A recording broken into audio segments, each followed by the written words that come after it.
రైతులు కరీంనగర్ జిల్లాలో వరి కానీ ఇతర పంటలు వేసి చేతికొచ్చే సమయంలో నీళ్లు లేక ఎండిపోతున్నటువంటి పరిస్థితి ఉన్నది. ఈరోజు కరీంనగర్ రూరల్ మండలంలోని ముగ్దుంపూరు ఇతర గ్రామాల్లో పంటల యొక్క ఈ ఎండిపోతున్నటువంటి పరిస్థితిని పరిశీలించడం జరిగింది. ఈ సందర్భంగా చూస్తే చాలామంది రైతులు చాలా దయనీయమైనటువంటి పరిస్థితుల్లో ఉన్నారు. చేతికొచ్చేటువంటి పెట్టుబడి మొత్తం కూడా పెట్టి వరి కోత దశకు వచ్చే సమయంలో ఎండిపోవడంతో రైతులు దిక్కుచోచని పరిస్థితిలో ఉన్నారు. ఆదుకోవాల్సినటువంటి ప్రభుత్వం కానీ అధికారులు కానీ దీన్ని ఎవరు కూడా పట్టించుకున్న పాపాన పోవట్లేదు.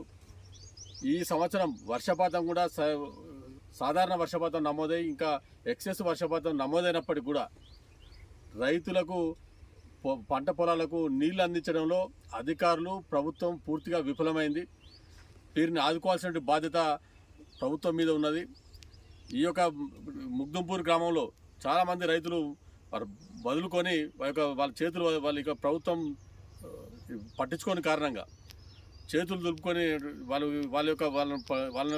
వాళ్ళ దయా దాక్షిణ్యాలకు రైతులను వదిలేసిన కారణంగా రైతులు పొలాలను వదిలేసుకొని మేకలు గొర్రెలను మేపుకోవడానికి వదిలేసిన పరిస్థితి ఇలా మేకలు మేస్తున్నాయి. ఇవాళ అవన్నీ కూడా దృశ్యాలు ఇలా పరిశీలించడం జరిగింది. వెంటనే అధికారులు కానీ ప్రభుత్వం కానీ ఈ యొక్క రైతులకు నీళ్ళు అందించి చివరి పొలం మడి